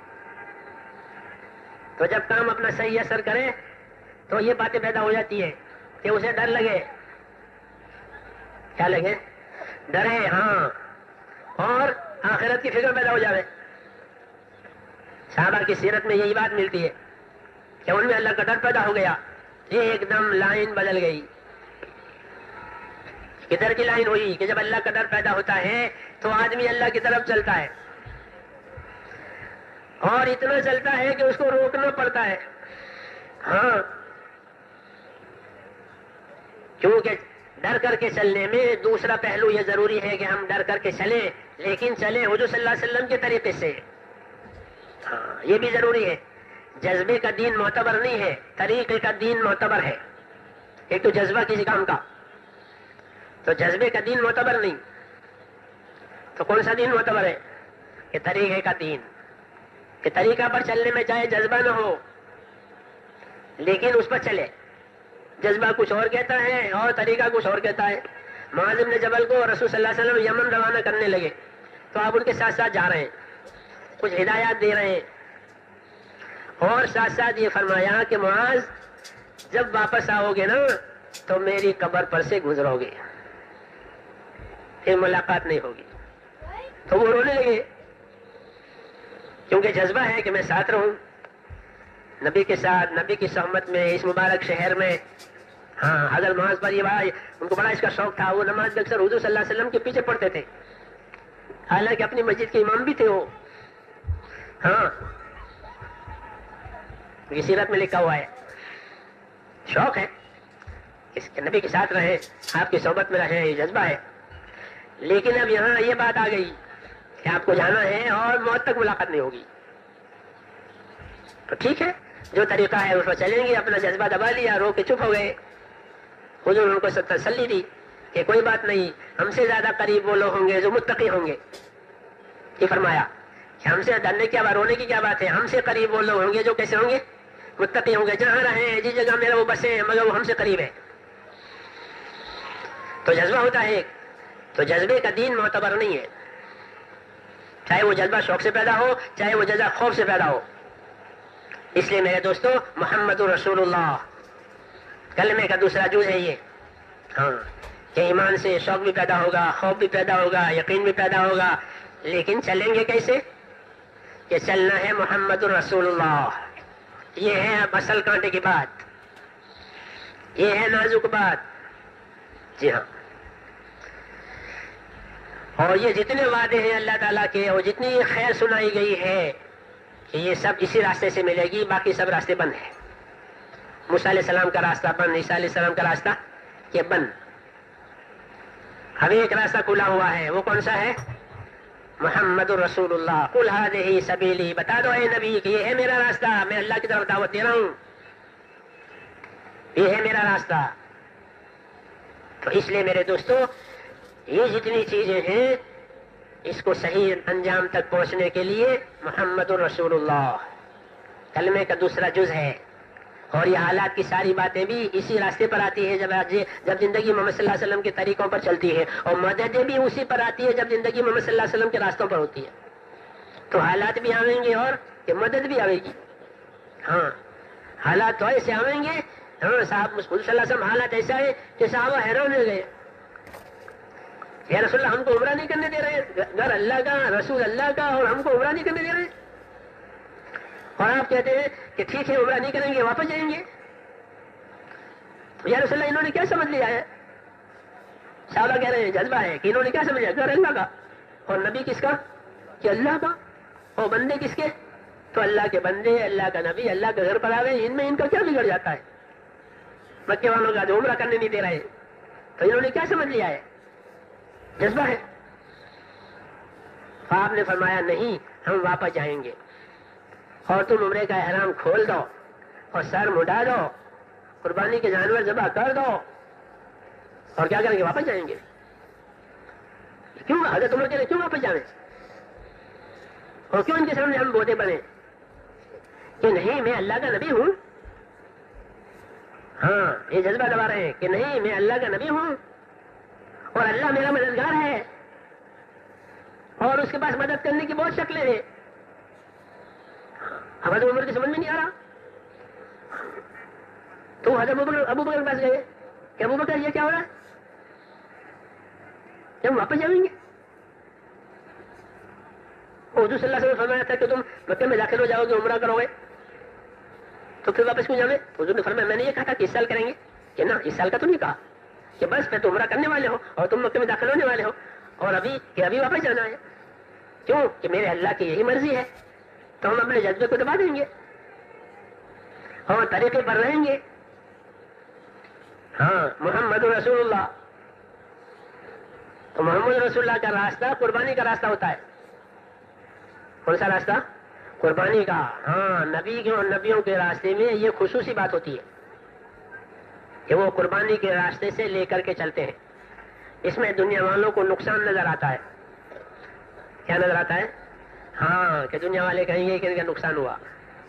جب ہجرت کی تو صحابہ بیمار ہو گئے، مدینے میں آب و ہوا راس نہیں آئی، پانی کی تنگی، کھانے کی تنگی، بیماری، ایک ساتھ یہ تینوں چیزیں آ گئی ہجرت کے بعد ہی۔ تو مشرکین خوش ہو رہے تھے کہ دیکھو وہاں گئے نا، دوڑے دوڑے، اور اب یہ پیلے پڑ گئے۔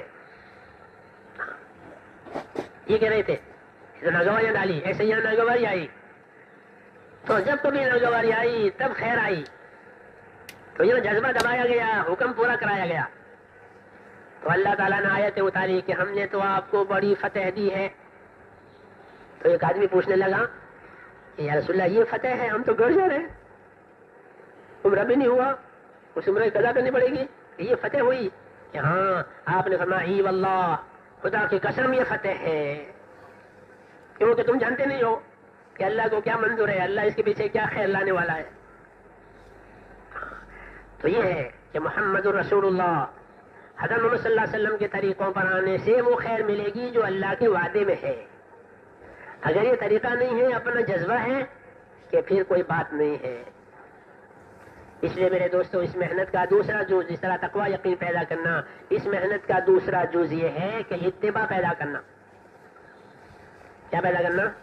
اتباع کرو، کس کا؟ کہ اللہ کے نبی کا۔ یہ ہم سب کو حکم ہے کہ اتباع کرو۔ جب اتباع کرو گے جب اتباع کرو گے تو اللہ تعالیٰ کی طرف سے دو انعام تو بڑے ملیں گے۔ کتنے؟ کیوں بھائی سو رہے ہیں؟ سن رہے؟ یہ دونوں باتیں ہو رہی ہے، یہ دو بات نہیں، ایک بات جاگ کے سننا۔ تو میں کیا کہہ رہا تھا؟ ہاں کہ اتباع رسول میں دو بنیادی انعام ملیں گے۔ جی ہاں، اللہ کا وعدہ ہے قیامت تک قرآن پاک میں۔ اللہ نے فرمایا کہ اگر ہم سے محبت کرتے ہو، ہم سے تعلق رکھتے ہو، تو ہمارے نبی کے قدم بقدم چلو۔ تو ایک انعام تو میں یہ دوں گا کہ میں تم کو اپنا دوست بنا لوں گا۔ یحببکم اللہ، یہ پہلا انعام ہے کہ میں تم کو کیا بناؤں گا؟ ہاں، خونی ہو، شرابی ہو، سب کچھ ہو، لیکن اگر وہ نبی کے اتباع پر آ گیا توبہ کر کے، تو وہ کیا ہو جائے گا؟ کہ وہ اللہ کا دوست ہو جائے گا۔ اللہ اس سے محبت کریں گے کہ اسے تو گناہ کیے تھے، تو دوسرا انعام بتایا یحببکم اللہ ویغفر لکم ذنوبکم، کہ تم سے محبت اللہ کریں گے، اپنا دوست بنا لیں گے، اور تمہارے جو گناہ تھے وہ معاف۔ یہ جو بڑے انعام، نبی کی اتباع میں کہ گناہ معاف ہو جائیں گے اور اللہ تعالیٰ محبت کریں گے. ہاں میری بات سمجھ آئی ہے نہیں؟ اللہ محبت کریں گے. اچھا محبت کی بات بھی عجیب ہے. قرآن حدیث پڑھیں کہ محبت حدیث پاک میں ہے کہ اللہ جب اوپر کسی سے محبت کرتے ہیں تو اس محبت کو نیچے اتارتے ہیں. دنیا والوں کے دل اس آدمی سے محبت کرتے ہیں. ہاں دنیا والے اسے محبت کریں گے, جنگل کے جانور بھی اسے محبت کریں گے. جی ہاں, کیوں کہ اوپر سے ڈالی گئی ہے. اس کی ایک مثال, موسیٰ علیہ السلام جب پیدا ہوئے, محبت کی بات کر رہا ہوں کہ اللہ نے محبت کا وعدہ کیا, محبت میں کیا ملے گا. موسیٰ علیہ السلام پیدا ہوئے, فرعون کی طرف سے پوری مملکت میں یہ آرڈر تھا کہ بنی اسرائیل کا جو بیٹا پیدا ہو اسے فوراً قتل کیا جاوے, اور اس کا عملہ جو ہے بہت تیزی سے اس پر عمل کرتا تھا, بہت تیزی سے. ہزاروں بچے اس آرڈر کے بعد قتل ہوئے. تفسیر میں اس کی تعداد بھی لکھی ہے, اتنے اتنے. اب موسیٰ علیہ السلام پیدا ہوئے, اسی ماحول میں اسی دور میں ان کی والدہ پریشان ہو گئی کہ اب کیا ہوگا, بلا وجہ یہ بے گناہ مارا جائے گا. اور ان کا دل بے قرار ہو گیا, والدہ کا دل. وَأَصْبَحَ فُؤَادُ أُمِّ مُوسَىٰ فَارِغًا, بے قرار ہو گئی. اور قریب تھا کہ یہ راز کھل جائے کہ میرا بیٹا پیدا ہو, بے قراری میں وہ کھول دیتی, لیکن اللہ نے ان کی والدہ کو سنبھال لیا تو کسی سے کہا نہیں. اور والدہ کو یہ ہدایت اللہ کی طرف سے ہوئی کہ تم اپنے بیٹے کو ایک صندوق میں رکھ کر کے صندوق کو سمندر کے پانی میں چھوڑ دو. یہ کسی آپ نے سنا ہوا ہے, مجھے اپنی بات کہنی اس میں سے. تو ہدایت کے مطابق اس کو موسیٰ علیہ السلام کو اس میں صندوق میں رکھ کر کے, صندوق بند کر کے صندوق کو پانی میں چھوڑ دیا. وہ سمندر کا پانی, تالاب کا نہیں, سمندر یعنی سمندر.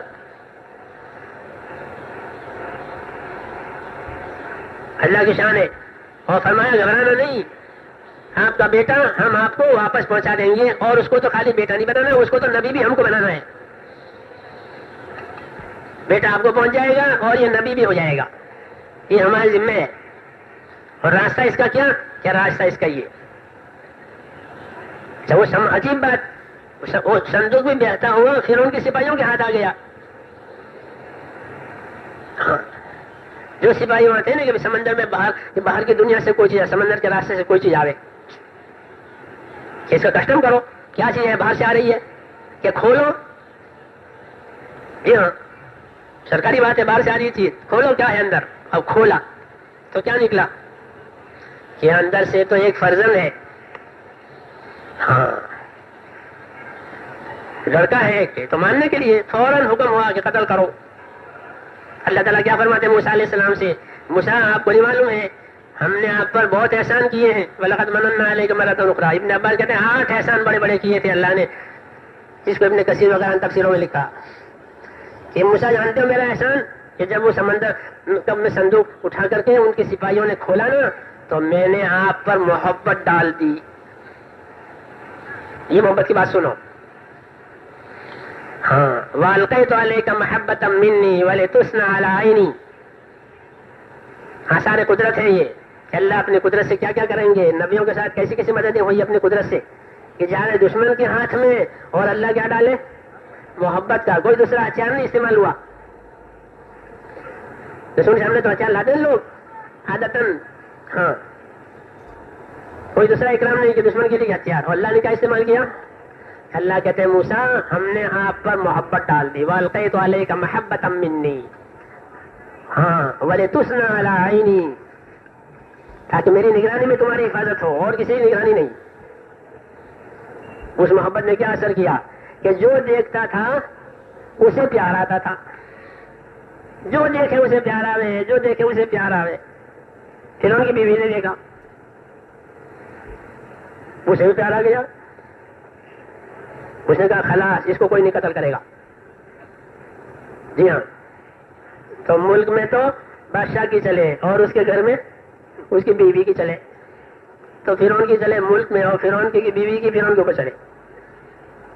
جی ہاں، تو بیوی کی بات چل گئی کہ اس کو کوئی نہیں قتل کرے گا. کیوں؟ کہ اللہ تعالیٰ نے محبت ڈال دی ہے. تو وہ ساری کڑواہٹ ختم ہو گئی کہ بنی اسرائیل کے بیٹے مارے جائیں گے. ہاں، یہ محبت تو ایسی چیز ہے، ایسی چیز ہے کہ از محبت مردہ زندہ می شود، وز محبت شاہ بندہ می شود. کہ محبت تو ایسی چیز ہے کہ مردہ زندہ ہو جاوے، اور محبت ایسی چیز ہے کہ بادشاہ غلام ہو جاوے. ہاں، بادشاہ کیا ہو جاوے؟ کہ بادشاہ بندہ، بادشاہ غلام ہو گیا.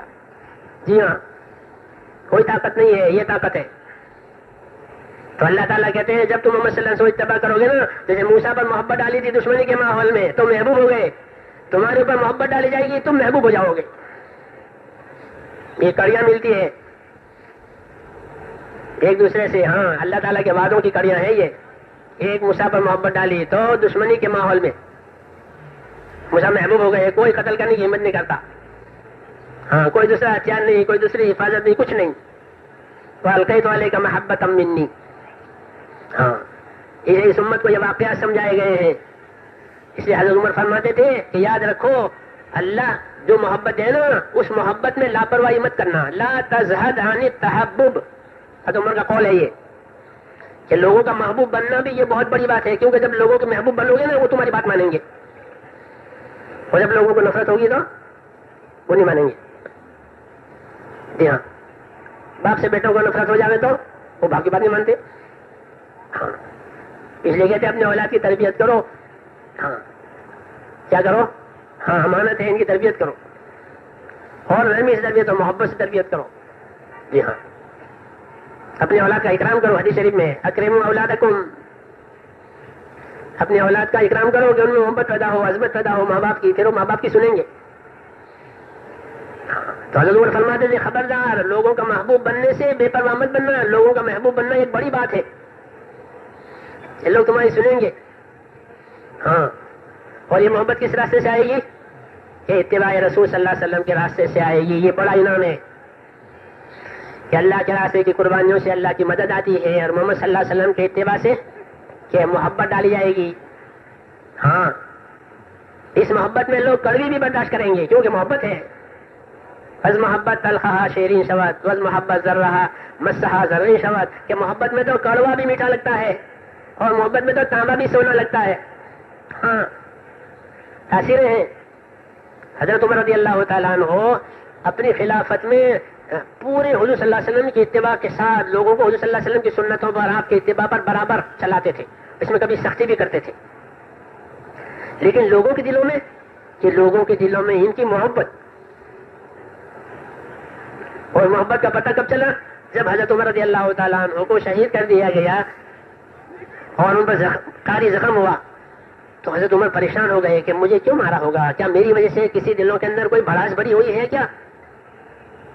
ابن عباس سے فرمایا ابن عباس ذرا پتہ لگاؤ، ایسا نہیں ہے کہ میری کسی غلطی کی وجہ سے، میری کسی جاتی کی وجہ سے لوگوں کے دلوں میں بھڑاس ہو، بھڑاس نکلی ہو. حضرت ابن عباس گئے اور پتہ لگایا تو پایا لوگوں کو کہ لوگ رو رہے ہیں. کیا ہو رہے ہیں؟ لوگ رو رہے ہیں، اور ان کو لوگوں کا چین ہی ختم ہو گیا کہ اب کیا ہوگا. ابن عباس نے کہا ایسی کوئی بات نہیں ہے، لوگ رو رہے ہیں، یعنی آپ کی محبت ہے، آپ کی طرف سے دلوں میں کچھ نہیں ہے، آپ کی محبت ہے، اس محبت میں لوگ رو رہے ہیں. ایک ایسا عروج اللہ کے دین کا آیا تو یہ سب کیا تھا کہ اتباع. اور وہ غم لوگوں کا اتنا بڑا روایتوں میں ہے کہ جب عمر کی شہادت ہو گئی اور وفات ہو گئی تو اب لوگ کھانا نہیں کھا رہے، کھانا نہیں کھایا جا رہا ہے غم کے مارے، اتنا غم سوار ہے. ہاں، حالانکہ کسی کو کوڑا بھی مار دیتے تھے، کسی کو سب کچھ ہوتا تھا، لیکن ایک بات جو اندر تھی وہ کیا؟ ہاں، اتباع. اس اتباع والی محبت تھی. تو اب لوگ کھانا نہیں کھا رہے ہیں، وفات ہو گئی، تدفین ہو گئی، اور لوگ ہیں کہ کھانا نہیں کھا رہے ہیں. کیسے کھانا کھائیں؟ کتنا بڑا نقصان ہو گیا.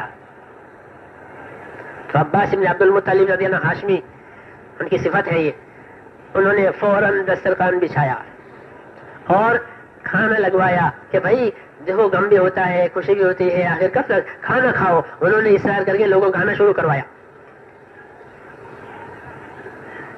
محبت ہے اور عمومی محبت. تو یہ کہاں سے پڑی ہے یہ محبت؟ یہ خالص اللہ کی طرف سے پڑی ہے. موسیٰ علیہ السلام پر محبت پڑی تھی. والقیت علیک محبۃ منی, یہ محبت کے ثمرات ہیں. اس لیے ہمارے کام کے اندر بڑی گہرائی اللہ نے رکھی ہے. نبوت کا کام ہے, بڑی گہرائیاں ہیں, بڑی تاثیریں ہیں, بڑے اثرات ہیں اس کے. سوچ نہیں سکتے ہم. اسے کیسے بار بار اسے سنیں, بار بار اسے سمجھیں, بار بار اسے کریں, تاکہ اللہ تعالیٰ اس کی حقیقت کو جو ہے ہم پر روشن کریں. اور جب اس کی حقیقت جتنی روشن ہو جاوے تو کہ جتنی حقیقتیں سمجھ میں آتی چلی جاوے کہ اس کو اپنے آپ کو اس کا تابع بنانا. اگر بات روشن ہو گئی, چیز سمجھ میں آ گئی, پھر بھی الٹا چلا کہ پھر مشکل ہو جائے گی. ہاں, کیونکہ اللہ نے چیز روشن کر دی تھی. تو اللہ تعالیٰ اسے ڈراتے ہیں کہ خبردار, جب بات روشن ہو رہی ہے, چیز واضح ہو رہی ہے, تو اپنے آپ کو دبانا, اپنے جذبے کو دبانا, ہاں اپنے تقاضے کو دبانا, تاکہ قدم نہ پھسل جاوے. فَإِن زَلَلْتُم مِّن بَعْدِ مَا جَاءَتْكُمُ الْبَيِّنَاتُ فَاعْلَمُوا أَنَّ اللَّهَ عَزِيزٌ حَكِيمٌ. ہاں, اگر قدم پھسل گئے یاد رکھو تو پھر اللہ تعالیٰ بڑا غلبے والا ہے, بڑی حکمت والا ہے. وہ اپنے کاموں کو اپنے غلبے حکمت سے کریں گے, تمہاری ضرورت نہیں ہے. ہاں, آگاہ کر دیا ہے. تو اس لیے میرے دوستوں, یہ کلمہ ہے ایمان یقین کا, یہ کلمہ ہے تقوی کا, اور یہ کلمہ ہے اللہ سے ہر آن سرفرازی لینے کا. کیا لینے کا؟ سرفراز, کامیاب, کہ اللہ سے ہر آن میں کامیابی لے لو. گنہگار بن کے کامیاب ہے. گنہگار بن کے کیسے کامیابی لیں گے؟ کہ گنہگار بن کر کے رجوع کر لو اللہ کی طرف. کیا کر لو؟ معافی مانگ لو, توبہ کر لو, کہ بس توبہ کی, کہ بس توبہ کرنے والوں کو اللہ تعالیٰ دوست رکھتا ہے. اب اللہ اس کی پرواہ نہیں کرے گا اس کے کتنے گناہ تھے, کیوں کہ تو توبہ لے کر کے آ گیا. یہ دعوت دی ہے کہ توبہ کرو. توبہ کرو گے تو کہ میں سب معاف کروں گا, اور معاف بھی کریں گے اور حالات بھی ٹھیک کر لیں گے, کیونکہ معافی مانگنے سے حالات ٹھیک ہوتے. معافی مانگنے سے حالات ٹھیک ہوتے ہیں. نبیوں کی دعوت پڑھو قرآن میں, نبی اپنی دعوت بھی دے رہا ہے, اور معافی کے لیے کیا ہے کہ دعوت پر آ جاؤ, کام کرو, بھول ہو جاؤ, معافی مانگ لینا. اور پھر تمہیں اللہ یہ دیں گے. نوح علیہ السلام کی دعوت دیکھیں, ہود علیہ السلام کی دعوت دیکھیں, صالح علیہ السلام کی دعوت دیکھیں, شعیب علیہ السلام کی دعوت دیکھیں. ان کی دعوتوں میں مسلسل استغفار کی ہدایتیں ہیں کہ کام بھی کرو اور معافی مانگتے رہو, حالات ٹھیک ہو جائیں گے. اور اس سے اونچی دعوت, سب سے اونچی دعوت حضور صلی اللہ علیہ وسلم نے دی معافی مانگنے کی. سب سے اونچی اور سب سے بڑے انعامات اس پر بتائے ہیں, اس پر کہ مسلمان اللہ تعالیٰ سے معافی مانگ کر کے اپنا سلوک اللہ صحیح کرے. تو ارشاد فرمایا, من لزم الاستغفار جعل اللہ له من كل ضيق مخرجا ومن كل هم فرجا ويرزقه من حيث لا يحتسب. یہ انعام بتایا ہے معافیوں کا. ہاں, عبادتوں کا انعام, صدقہ خیرات کا انعام, سچائی کا انعام. اور یہ اللہ انعام کس پر دے رہے ہیں؟ گناہ کر کے معافی مانگنے پر. اتنا بڑا کرم ہے یہ. ہاں, بہت بڑا کرم ہے یہ اللہ تعالیٰ کا. اللہ نے اپنا تعارف ہی اپنے کرم سے کرایا ہے کہ مجھ کو جانتے ہو, میں کرم کرنے والا ہوں.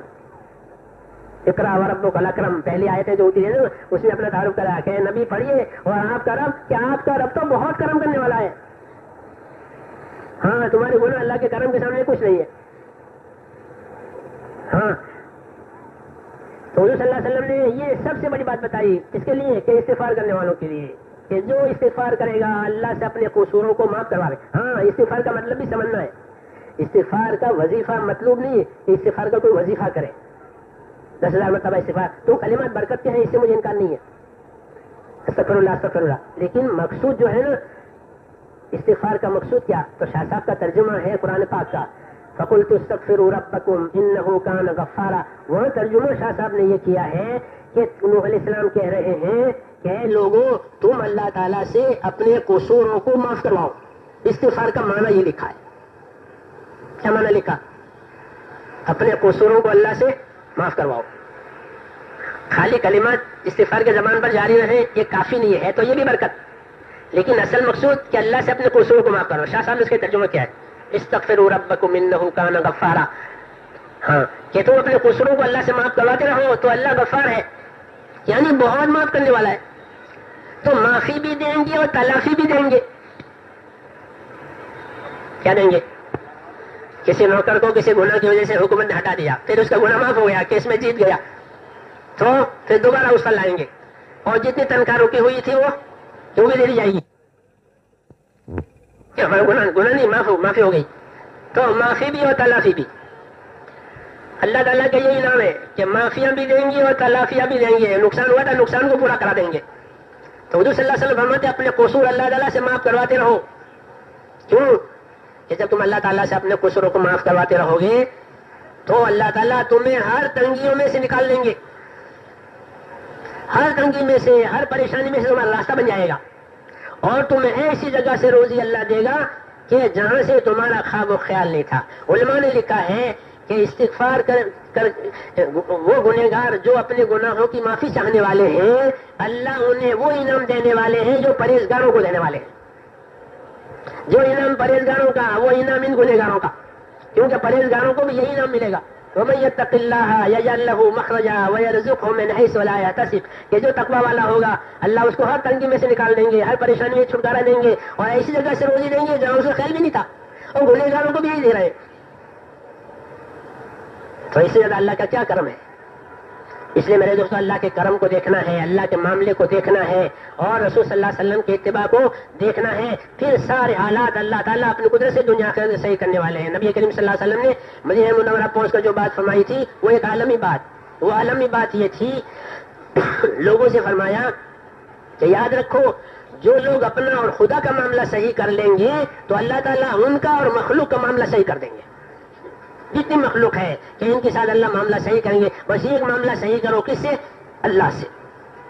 تو اللہ سے معاملہ صحیح کرنے کا یہی مطلب ہے کہ جو ذمہ داری اللہ تعالیٰ نے ہمارے اوپر ڈالی ہے میرے دوستوں، وہ ذمہ داری ہماری اپنی ذاتی زندگی کے لحاظ سے بھی پوری ہو جاوے اور عمومی لحاظ سے بھی پوری ہو جائے. ذاتی زندگی کی ذمہ داری ہماری یہ ہوتی ہے کہ ہم اپنے دین پر استقامت کے ساتھ رہیں. ہر مسلمان سے اس کا تقاضا ہے کہ وہ استقامت کے ساتھ رہے. حالات آئیں گے اچھے بھی، حالات آئیں گے ناگوار بھی، لیکن وہ رہے پابند. استقامت کا حکم حالات کی وجہ سے دیا گیا ہے کہ حالات میں بھی پابند رہو.